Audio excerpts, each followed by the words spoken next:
So this is Section 6. Any entry or attempt to enter this property without our permission is a criminal offence. You can keep people out with the threat of the law as a squatter, and yet that's exactly what you've done. Like you, I too have read the headlines that squatters invade people's property and that it can be a nightmare to get them out. The thought of living without running water, without electricity, the thought of squatting has never filled me with anything other than repulsion. The situation has become so bad that a new law has just come into force, making squatting in a residential property a criminal offence. The first thing we want to do is protect people's homes. They're just freeloaders. They're not contributing to society, and they're taking what's not theirs.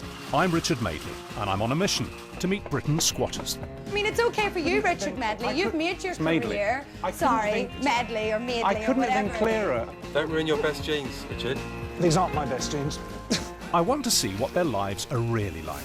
More bread. And bring the landlords and squatters face to face. You know that this is the owner. Out of interest, how many properties do you own? That's got nothing to do with it. Well, it has, really. No, it hasn't. Like, It's got absolutely I'm sure nothing to you've do got with far this more property. money than any of us have. I want to find out what makes some people actually choose to live like this. How would you feel if you were to walk up your front door tonight, or your temporary front door, and somebody passing by goes, "Sponger"? The sponger. I've signed on for 2 weeks in my entire life. Oh, wow, is this a shower? Hey, that is some contraption. It certainly confounded my expectations.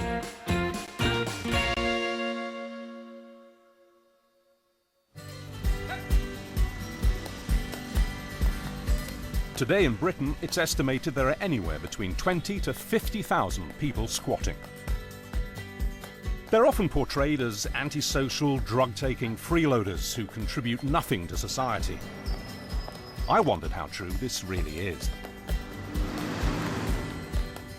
The first stop on my journey around Britain's squats is just a stone's throw away from the Olympic Stadium, here in Walthamstow, in East London. This derelict pub has been taken over by squatters, and the locals are said to be up in arms at their behaviour. Guys, do you live here? Do you stay here? No. My friends live here. Oh, do they? Are they in there now? They're just having a sleep. Yeah, I sleep. Yeah. No, teacher. No, come. No, teacher, for us, Mr. Tell. Hi. Yeah, it's I'm Richard. What's your name? It's my friend. Does he speak English? No. Does he speak English? Leonid. It's looking from job, everything. Yeah? Yeah, it's business. Yeah, business. Where's he from? Lithuania. Oh, Lithuania? Yes. Okay. Nothing you're fighting me. What? Look, interesting that the squatter himself is like the strong silent type, you know, he's not willing to. Is he slightly inebriated? I think he might have had a couple of fruit juices this morning. The squat is located 200 yards behind Walthamstow's busy high street. Surrounding the squat are several local businesses. Nigel Jenkins owns the garage opposite. Well, 9 o'clock in the morning, they're drunk out their skulls. You tend to find you get a group within this area or just across the road there. What, they've been drinking all night? Just drinking all night long. Yeah. First thing in the morning, we come in, they've used the driveway, there's toilets. What, you mean they defecate on the drive? They do, yes. Jeez, how do you deal with that? What do you do? We just get the boys to clean it up and... What, jet wash it. pipe? Jet wash it? Jet wash it, yeah. It's turned out to be an advantage for us. Why? Well, what we do is How does that possibly work? the last one into work has to clean the mess. So they're getting earlier and earlier. So yeah, we're getting more time out of the workers. So you're first in, aren't you? I'm first in. Nigel told me he'd been living with this daily nightmare for an astonishing 5 years. But it was unclear whether the present occupants were directly responsible for the mess. 1 year ago, they found half a pig in there. Half a pig? Half a pig. Where they got the pig from, we don't know. Uncooked? Uncooked, but they was eating it still. What? The pig had maggots coming out of the pig. That sounds almost like a myth. Have a look inside. Do you think we should? Do you think we could? Yeah, take a look inside. Would you be happy to? Yeah, of course. All right, well, let's have a look. Although this former pub recently sold at auction for £310,000 to an anonymous buyer, the problems remain unresolved, forcing the locals to live with the consequences. Do you think it's safe to go in? We're going to be all right. I'm happy to go in there, but... Well, I'm totally comfortable myself, so... I'm just getting this broken glass. Take a look inside for yourself. It's... Ooh, right. Gee. There's a chap who's asleep. There's a chap under a blanket over there, yeah, poor guy. This is worse than I even expected. See the rat running across there, looking at us, gone in. I'm told that there's and there. See him running across the floor. They're big, aren't they? Yeah, huge. They are huge rats. Yeah. Are we okay doing this? I mean, it is their space, as it were. I feel a little bit. I think if it's made public, maybe it's going to help these people. There's a very strong smell of fire, isn't there? And urine and fire. Yeah. And I have to say, feces. You know. Yeah. Everyone sees them as an inconvenience, but nobody sees the amount of trouble these people are in. I must say, you have a remarkable sense of sympathy, given that you have to put up with the rubbish that is generated from this place, the human waste, the behaviour, the fights, the drinking, and yet you can stand in here and see them as human beings. I don't think I've ever been in a place as degraded as this. It's the very pits of degradation, isn't it? Hello. Morning. Hi. Hello. Hello. Do you speak English? Do you speak English? We're leaving now.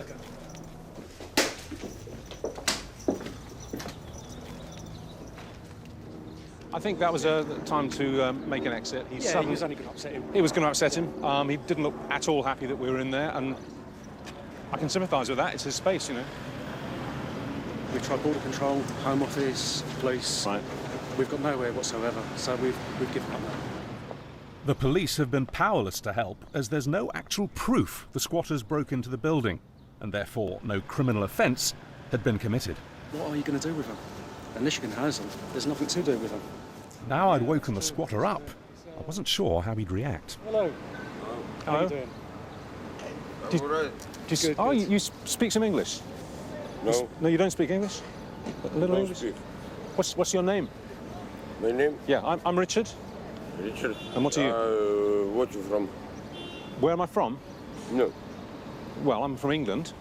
I'm English. That's what you're doing here.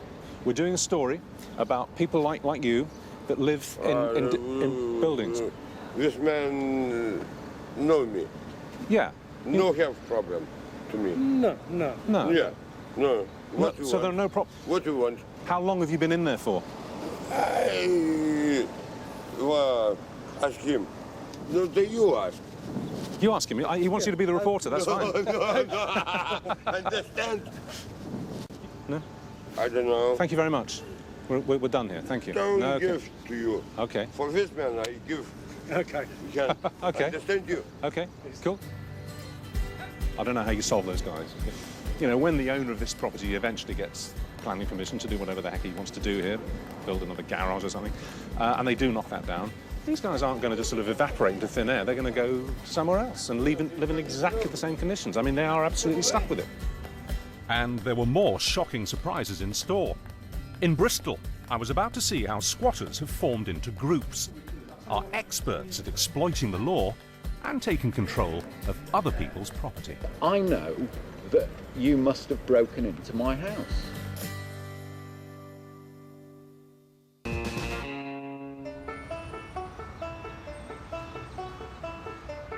My search to meet Britain's squatters has brought me to Bristol, which after London has become another mecca for squatting.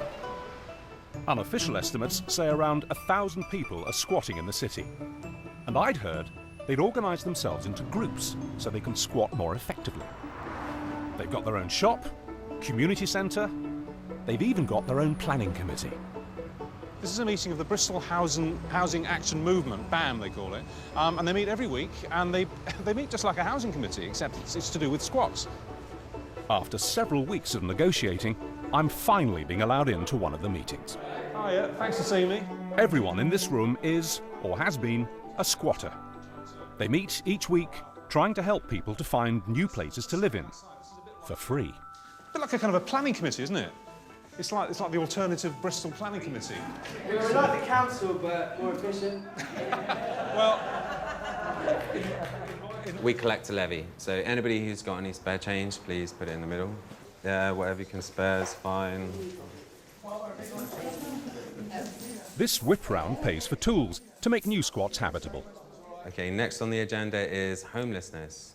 Anybody here homeless tonight? Anybody near? A couple of last stragglers from New Street are homeless, but we're looking up for new buildings currently. We've got a couple of possibilities. We've got a list of empties, and we can sort you out with a few places to go and look at tonight, Yeah. So am I right to assume that an empty is an unoccupied building, is that it? Yeah, and unlike any building that's not being used by anyone else. So in that case, really, these weekly meetings are to rehouse homeless people in squats. That's it, isn't it? Yeah, the process of squatting is you occupy a building and then you get evicted, and then you occupy a building, you get evicted. It's open to anyone. Anyone can come along, present themselves as homeless, and we'll try our best to sort them out. You don't need to be claiming housing benefits or signing on. You just turn up, you have a chat with us, and we see what we can do. We see if we can get you in any old squats, or we see if we can find you a new one, or if there's several different homeless people, we'll try and group them together to find a new place. So how many people here then, sitting tonight, have been directly helped by this committee, if you like? Yeah. Everybody. Yeah. It's a community, that's what we do. I like to sort of think of us as like urban wombles. We roam the streets. You may like to think of us. We look for things that aren't being used and we make a use of them. Yeah. How can you argue the moralities of that? Like when the banks, they're not poor, they own several properties, we use them for practical use. We don't pay rent, no, but at least, people aren't sleeping rough. Apparently there are other groups like this around the country, actively scouting for empty properties to squat. As I split my time between homes in London and Cornwall, should I be nervous? When people think squatters, they think, yeah, that's a family who go away on holiday, 2.4 children, and they come back and people have moved into the house and they look through the windows and they've changed the locks and they're drinking their wine and frying up the bacon. That is a public perception of squatting, isn't it? What you've just described is always going to be against the law. It's burglary. Going into somebody's home, taking their possessions, creating your home out of their home is obviously going to be an issue. The simple fact of the matter is it's not what we do. We look at empty buildings, whether they're houses, whether they're industrial buildings. We try and create a useful home space out of those buildings. But if groups like this help people who need somewhere to live, what about the owners and landlords whose properties they're occupying unlawfully? I tracked down Dave Durant, who owns a property in South Bristol, which is currently being squatted by some people from BAM. It was the second time he'd had squatters here, and Dave's become, well, exasperated. The police make it pretty clear that once somebody else is in the property, you've somehow forfeited your rights.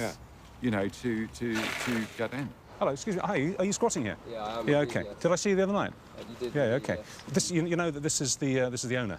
I do. This is Dave. Yeah. Right, Dave. We're looking after your building, Dave. We haven't made any damage to it whatsoever. Obviously, Dave wants you to get out. And he's taking... that's fair enough because it's his building, but we're occupying your building. We're looking after your building. We're not gonna scrap your building. We're not gonna make any damage to your building whatsoever. No. Right. How does that make and you that's feel? a promise. Well, it's just ludicrous. It's fine. I mean, I think there are degrees of damage that can be done. I mean, the amount of damage that was done last time we had squatters was phenomenal. But that's last time. They were different people. We are different squatters. I've been squatting for 2 years myself. We're not going to make any damage to the building. You don't know who else might come into the squat at some point. You can see his point, can't you? Yeah, we do, because we've had people coming in saying, oh, can we live here? And I've been, no, you cannot live here because I don't know who you are. Because you might wreck But I don't know who you are. I know that's true, but I don't know who you are. I know it's the owner. I'm the owner. You are, well, yeah, you're the owner of the building. I'm a squatter that's been squatting for 2 years. I haven't wrecked any buildings. I've never scrapped a building in my life. No, but actually... I've never made damage to a building in my life. But actually, my feeling about squatters is not based on what you're saying, but it's based on my experience over the last 12 months. Dave, do you have any sympathy for his position? That he's homeless and he's got no alternatives? Right, look. Fucking getting wet, bruv. Come on. Go on. Your friend's got less patience than you. I'll see you later. Okay. To be perfectly honest, these guys are in a situation. They've probably got nowhere to live, probably got no money, and the way the law's constructed, it provides them with some sort of rights to occupy my building. That's amazing. By chance, Tristan, the urban womble I'd met the other night, was coming out of Dave's property. Have you guys met before? Yeah, briefly. Yes, through the window. But there's one question in particular that Dave really wants answering. How did you get in? I'm obviously not going to tell you. I'll tell you like I told the camera crew, the door was open and we walked in. Yeah. But that's not strictly true. Well, nothing can be proved otherwise. But I know that the place was locked. You know that the place was locked. You don't know. Well, he left it locked. That's why it wouldn't stand in court if you tried to say We're not talking about whether it's standing court. We're standing here in front of each other talking about the situation. And I know that you must have broken into my house, into my property. And your answer to that is, I'm not going to tell you, which does sound like an admission of guilt by omission, doesn't it? It's not what I said. I said the door was open, and you can't prove otherwise, so therefore you're going to have to believe me. Out of interest, how many properties do you own? That's got nothing to do with it. Well, it has, really. No, it hasn't. Like, it's got absolutely I'm sure nothing to you've do got with this far more property. money than any of us have. In It's fact, nothing we to do have with nothing. money. Well, it is. No, it's It not. is. It's to do with you're wealthy, we're not. And you've got several properties, so it's not like you're really suffering. You might be suffering financially, but it's not like you're not going to be able to buy a BMW next year still after this, are you? Do you want to carry on with it? Is there any point? I think you're not getting to the point of what it's about. I mean, it's just. Well, I am getting to the point of what it's about. No, You're talking about how you're suffering financially. We're talking about how we might be sleeping on the streets or starving. That seems more important than your plans to redevelop this building. We're not taking it. It's not become ours. We're just borrowing it. And providing we don't cause any damage, I fail to see any morality issues. It's quite a lot, isn't it, to ask him to trust people that he's never met when they say we won't damage the property? Oh, yeah, of course, and it doesn't happen every time. Countless buildings, I'm sure, have been destroyed by squatters. But at the end of the day, damage is not, in my view, and this is quite an extreme view to some people, damage is damage. But if people are suffering, they should be allowed to sleep under a roof, especially if it's laid dormant like this one. He's taken a moral view that I've got money, so I've got no rights to anything. You know, he can take what he wants. I disagree with that. Could you explain? Could you explain that view? Because Yes, I see it as greed. When there's 5 of us wandering around on the streets, hungry, needing somewhere to live, when he has multiple properties, I see that as greed. Well, I've asked you if you've got any sympathy. Hello, hi. I've asked you if you've got any sympathy at all for his position, and you just call him greedy. It just seems very one-sided. Well, OK, without sounding even more ruthless, until you've been in our positions and suffered like we are, I don't think you're going to find it hard to have a balanced view, especially as when you've got such a large bank account, so I'm sure you all have, compared to ours, which is 0 pence. No, I've got 10p, which I found on the floor. And this is true suffering. And I don't know when the last time any of you lot have really suffered, when you haven't had any food to eat, you haven't had somewhere to sleep. But why are we greedy? That's a real insult. I'm not greedy at all. Can I mind if I just wander over there and get a fan? Yeah, you're going to have a fan. Do you want to roll up? Yeah. There you go. Very much. Well, They're giving of you. Very ungreedy there. Yeah, it's very, very ungreedy. Sorry, it's a loose Rizzler. This is a bit surreal, isn't it? Sort of swapping tobacco. It's not something I guess you expected to... Very ancient right. It's definitely a first experience with me with a landlord. Well, you said you're not interested in going back inside now. You've seen enough. But even if you did, you wouldn't let him into the house, would you? You said you wouldn't let him in. No, that just... Why not? It's his. No, justify that. Why would you not let him in? He's not going to beat anyone up or sort of I have no guarantee what he's going to do once he gets inside. It's just Well, hang on, basic rule of squatting. You don't let the police in, you don't let the landlord in. You won't let him into his own property? I tell you what, I'd let him into a home if he lost all his other properties and he had nowhere to sleep but the streets, then he's welcome. This is the most surreal conversation I've ever observed. Absolutely strange. Is there any way I could possibly suggest you shake hands and sort of... Yeah, he's a human being if he wants to shake hands. I respect people for being human beings, what they do. Like many thousands today, Tristan and his friends are homeless, and I feel sorry for them. But it can't be right to occupy Dave's property and refuse to let him in. Before September 2012, in simple terms, as long as you didn't break into a property, you weren't committing a crime if you were squatting. A landlord would have to go to court to evict squatters, which could be expensive. But under the new law, squatting in a residential property is now a criminal offence, and the police can intervene. Well, I've come to the Houses of Parliament, as you can see, to have a chat with Mike Weatherly. Now, Mr Weatherly is the MP for Hove, which is next to Brighton, which has a big squatting problem, and he, to Britain's squatters, is public enemy #1, because he's the architect behind this new law which makes squatting in a domestic house or property a criminal offence. They hate him. I wondered if Mike would have any sympathy for someone in Tristan's situation. Do you think that squatters are rather demonised in this country, or, I mean... No. No, you don't? No, I don't think they're demonised at all. I don't think they're demonised enough. I think there are far too many people in this country who stand up for squatters saying, well, they're in an empty property, what's wrong with that? They leave it in a mess, there's often drug taking, there's often antisocial behaviour, the residents are often terrified, there's late night parties, and it shouldn't happen. It's not their property. They're just anarchists trying to just stick it against the system. And do you tar all squatters with that brush? Do you call them all freeloaders and anarchists? Well, mostly they are. I'm sorry to say this, but they are. You've got to separate out homeless people from squatters, and we're not trying to demonise homeless people at all, and those people do need support. But what we're talking about is people who are taking what's not theirs. There was a property about to be redeveloped in Hove, and some squatters moved in. They broke down the doors and moved in. Which is illegal. It's illegal, but I've asked the police in their 13 years, the inspector there said he's never prosecuted anyone because they can't prove who did it.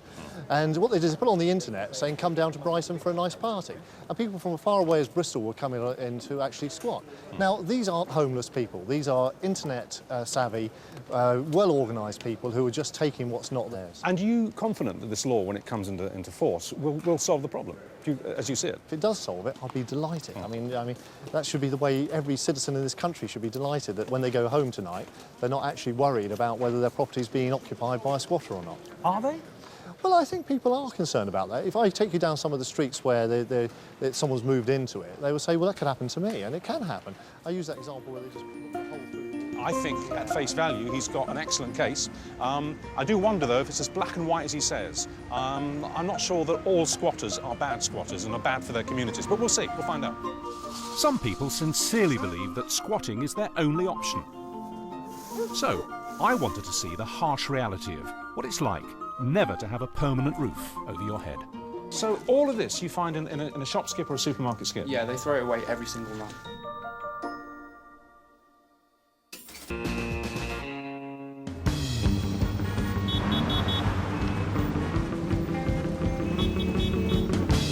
It's estimated there are nearly 1 million empty properties in the UK.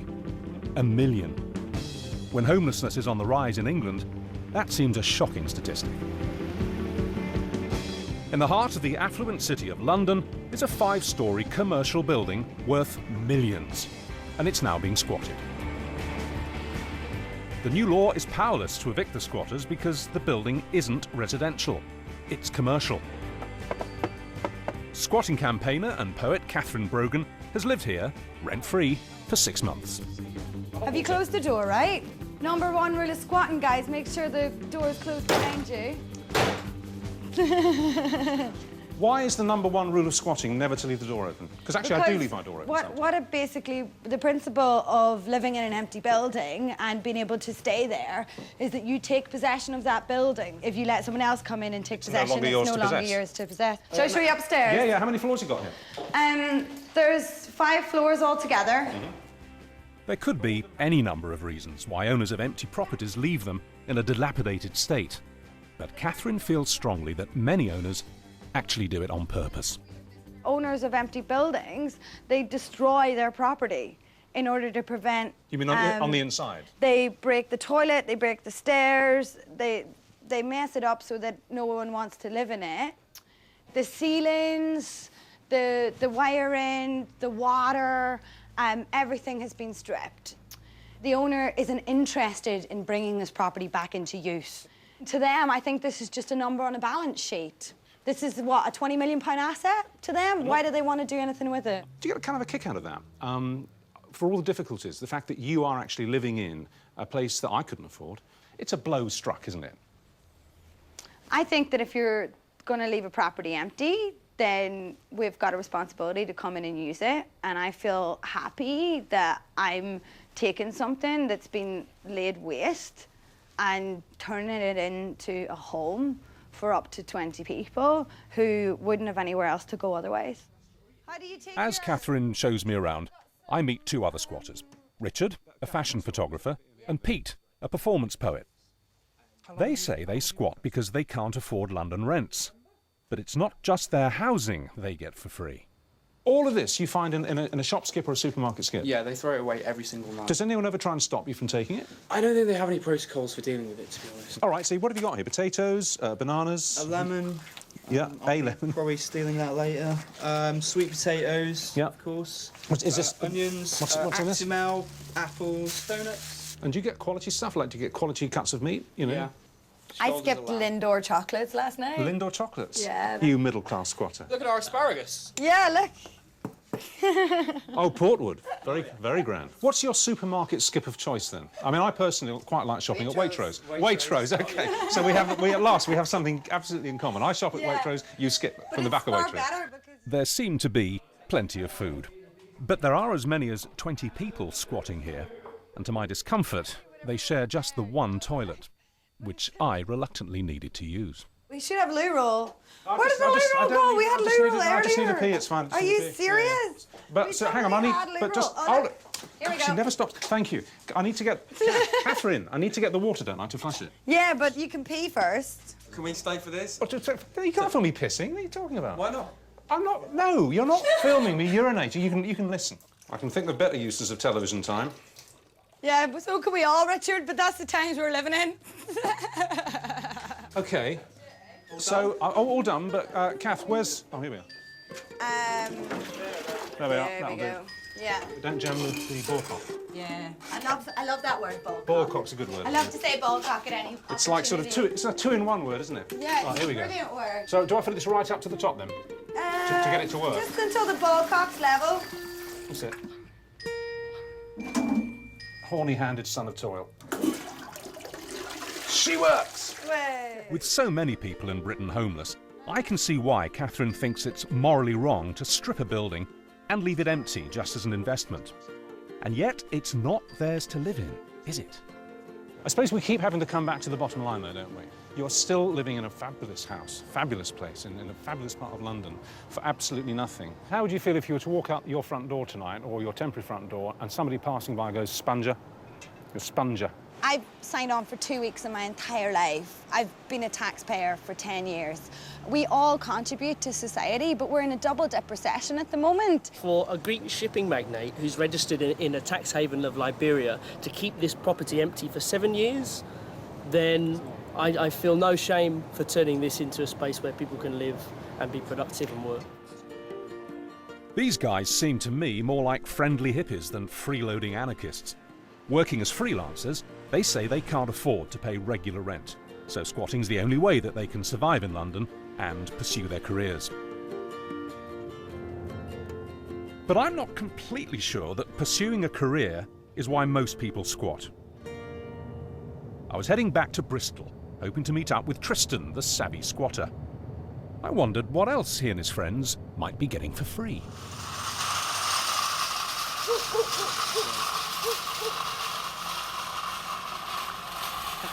There's a bloke there, we've been watching him for the last couple of minutes, who's got a trolley with what looks like a brand new mattress on top of it. Now, I'm guessing, I mean, it's a guess, that if you see a bloke walking down an empty street with a mattress on a trolley, he's a squatter.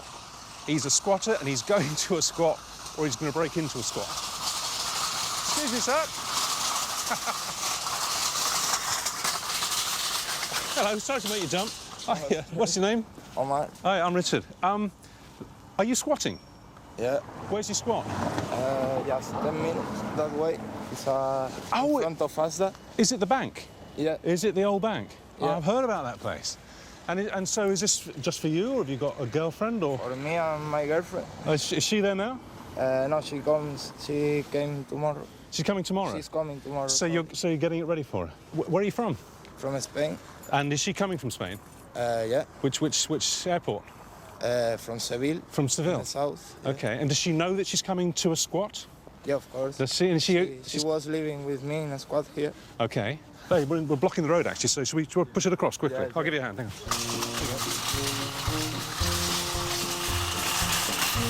Right, hold up then. Whew. Where'd you get the mattress? Just in the street. Just lying in the street? Yeah. So that's good for a squat? Yeah. Okay. Well, you know, have a good night. Okay. Thanks very much.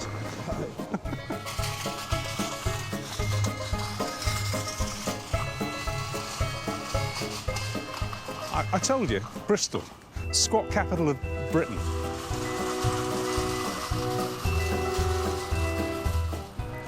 I eventually made contact with Tristan back at Dave's property, which he was still squatting. He's living with his friend Maliki and half a dozen others, and they promised to show me how they eat for nothing by foraging for food. Don't ruin your best jeans, Richard.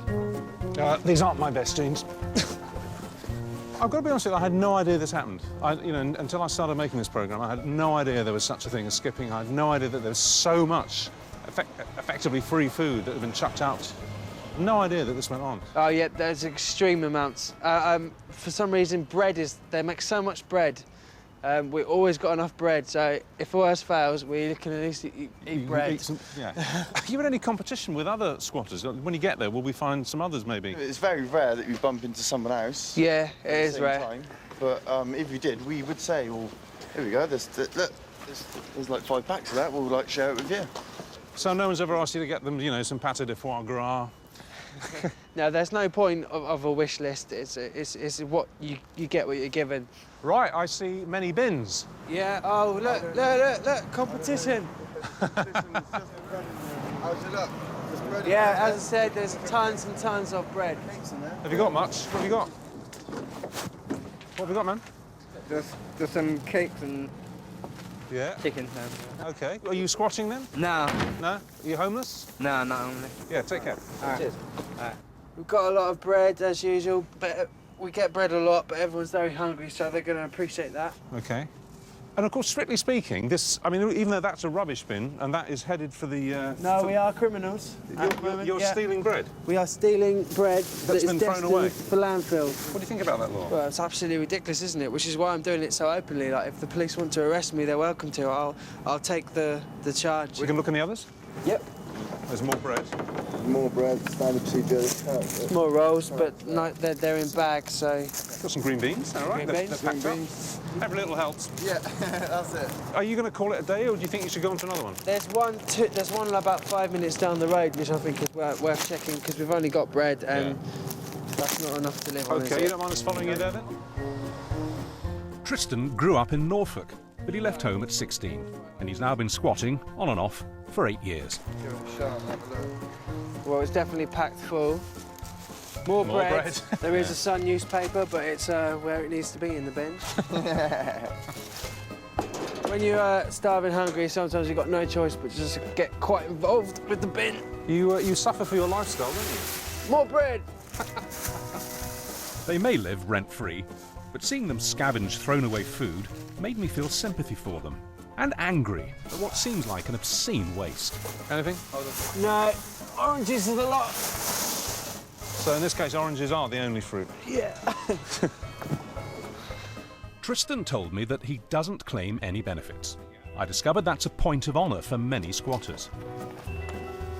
He says without skipping and squatting, he'd be hungry and homeless. But I was about to meet someone who actually chose this way of life. She gave up a high-flying career to be a squatter.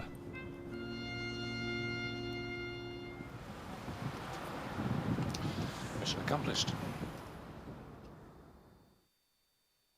So who are we off to see today, Richard? We're going to see an interesting character called Dori. She's in her 50s. I think she's about the same age as me, and she's a squatter. I mean, most of the squatters you meet are kind of teenagers, 20s, maybe pushing into their 30s, but this is a generation and a half apart. I have to say that if I'd thought when I was 20-odd that I would be squatting when I was in my 50s, I'd probably cut my wrists, you know? Hello? Hello, is that Dori? Yes, hello, Dori. Hi, it's Richard Madeley. I'm just around the corner. It's all very cloak and dagger, this. Is it because the others are a bit suspicious of us? I think we're going to stitch them up. Yeah, well, they've had quite bad experiences, so there's trust issues. All right, let me come round. I'll join you, and you can lead us through, OK? I'm walking towards you right now. OK, all right. Well, we'll walk towards you, and we'll meet in the middle. See you in a minute. OK. Bye. All right, bye. Dori? Hey. We meet at last. Hiya, how are you? Hi. Sorry about all the delays. No, that's OK, no worries. Are we roughly of an age, you and I? I'm 56. You're a bit rude. I recently celebrated. I celebrated the 29th anniversary of my 21st birthday in February. OK, I get you. Oh, right, OK, Yeah. OK. We're going to need to start filming once we go beyond the gate, but if you just want to see, this is the section. We're going to enter down there. that I live in. Can we start filming properly again? Then? Yes, we can, but we need to just leg it down the corridor. Okay. Okay, so this is a little terrace area. Okay, this is your little garden, or is it communal? It's communal. Okay. No, so how long have you been here for? I've been here for 11 months. So if you could somehow summon up the young Dori, you know, the 20-something Dori, and she's sitting down here, how would you explain to her what's happened to you, that you've ended up in a London squat? Well, I think at that time I was pole vaulting up the corporate ladder in America. And was caught up in that whole, bigger, faster car, that, the house, the boat, the cars, and I would have laughed. I would have thought, there's no way. You'd have been horrified, actually, wouldn't you? I probably would have, but I was quite materialistic then. I mean, you were at the heart of capitalism. You're completely disconnected from it. Yeah, and self-sufficient. How's that happened? Yeah, but I chose that, Richard. But why I and chose how? that. What was the I turning chose point? a radical career change. 14 years ago, Dori quit her job in Texas as a hotshot financier to pursue her dream of becoming a stand-up comic. It took her to Munich and then London. With her savings now gone, Dori can only follow that dream if she doesn't have to pay rent. Do you ever wake up in the morning here, and you've got it nice and cosy here, you really have. Do you ever wake up and just sometimes flip back into the Dori that used to be and think, what if I'd stayed like that? I'd be living in a big house, maybe I would have remarried, I'd have maybe 3 cars in the drive, because you were good at what you did. Do you ever yearn for that old life and those old riches and comforts at all? Don't you? I really don't. Not in any way. But you can create that again. If you were to look into the crystal ball and see that, say, at 60 or at 70, you're still squatting, living a life pretty much like this. No. Within 5 years, I would like to be in a position to purchase a property. Has squatting basically released the inner you? It helped me lose fear. It helped me let go of the fear. How would you feel now? Let's talk about your life. What would... if your squat were like this, though, you have to admit, once I get that window clean, that is just gorgeous. I am so locked into my own lifestyle and into the choices that I've made that to me the thought of squatting is just, well, it's unthinkable. I can't imagine doing it. Because I'm so far away from that place. But I'm so interested to find people who were once kind of like me, ambitious, working in the main sector, who've actually done something that I can't even conceive of doing. It's an extraordinary thing. I don't think I could have done it without the community, though, without being invited into a community center. And see, I craved what they had. But you see, I'm an only child. My mother's deceased. I don't have children. I don't have the nieces, nephews, kids. I don't have that. I crave that. And you get that here with the community. You get the family that you never had. Although Dori seems pretty cosy in her flat for now, Lambeth Council have issued her and her fellow 80 squatters a notice that they intend to move them out at some point later this year. I just feel lucky that the topsy-turvy, unpredictable nature of squatting is something that I don't have to live with.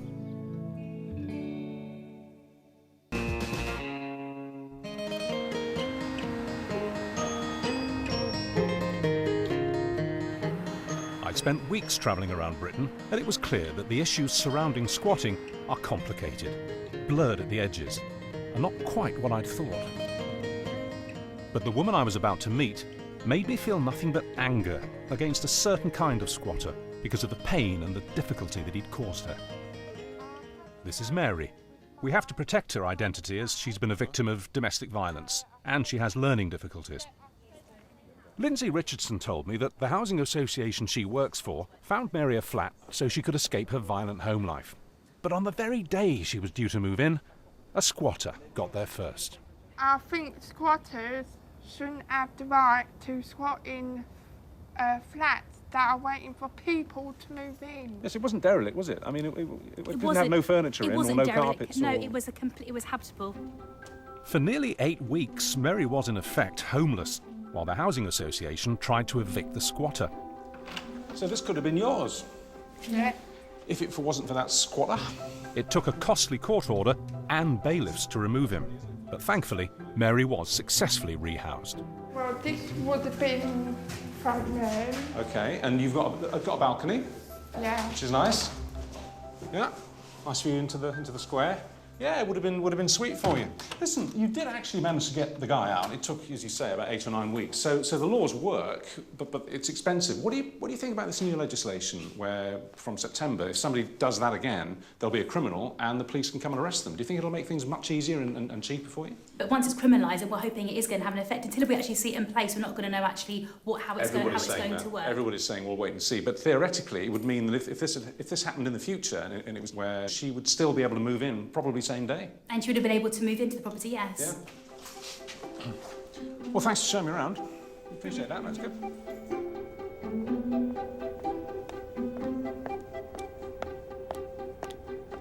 It's a black and white open and shut case to me. That's squatting as wrong as it can be. To me, it's akin to burglary. Certainly criminal damage, because of course he would have broken in. And I think this new law, which will criminalise that kind of behaviour, has to be a good thing, because it means that the police can come around, they can winkle him out of the property, and Mary can move in.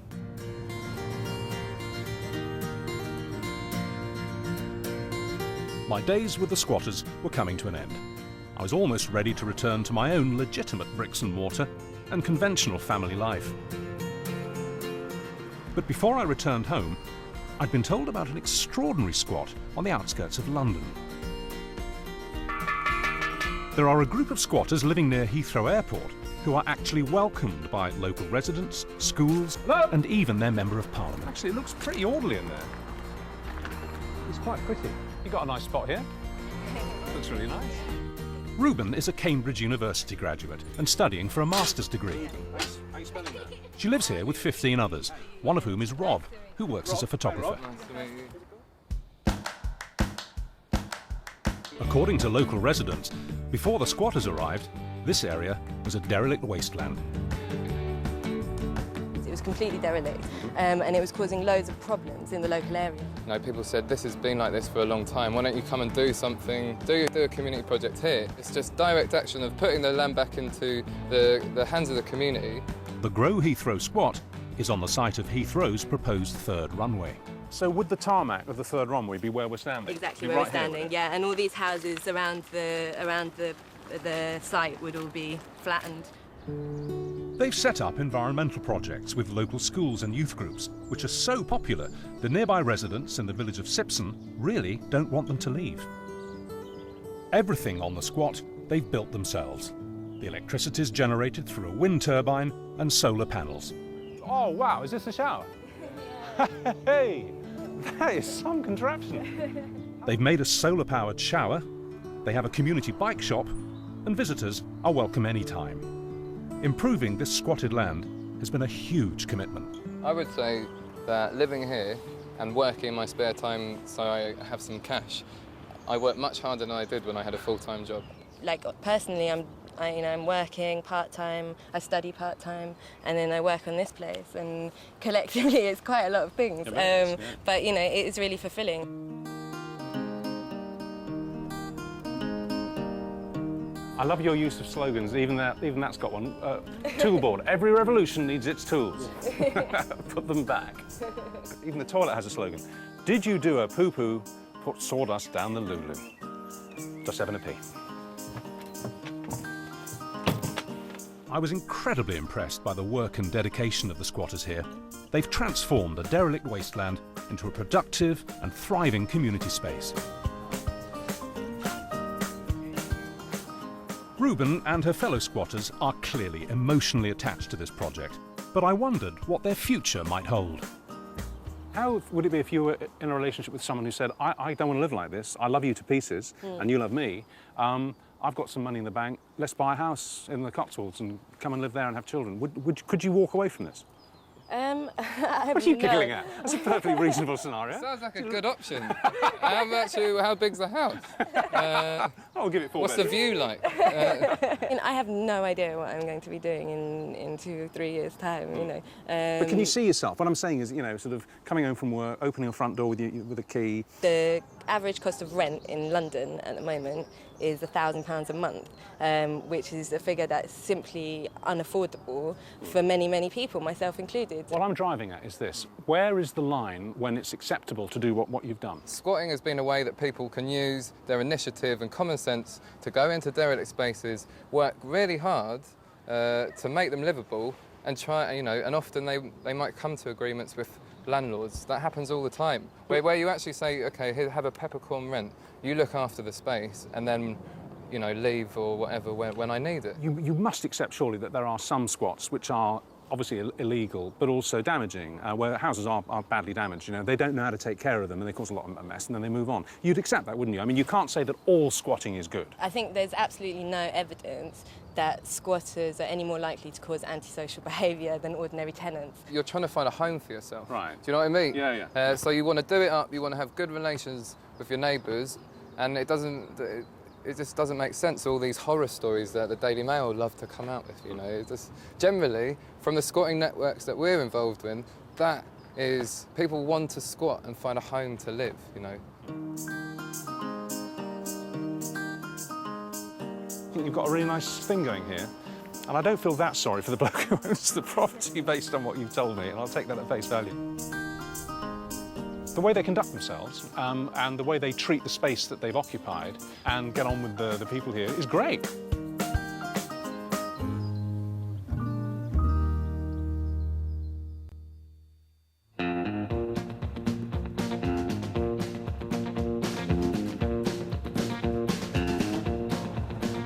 So, Mr. Madeley, our time together is nearing an end. Yeah, I shall listen. How do you feel? Well, it's been one of the more unusual summers of my career, actually. I didn't come into this with anything more, really, than a series of question marks. And yes, possibly some simple prejudices which is informed by newspaper headlines.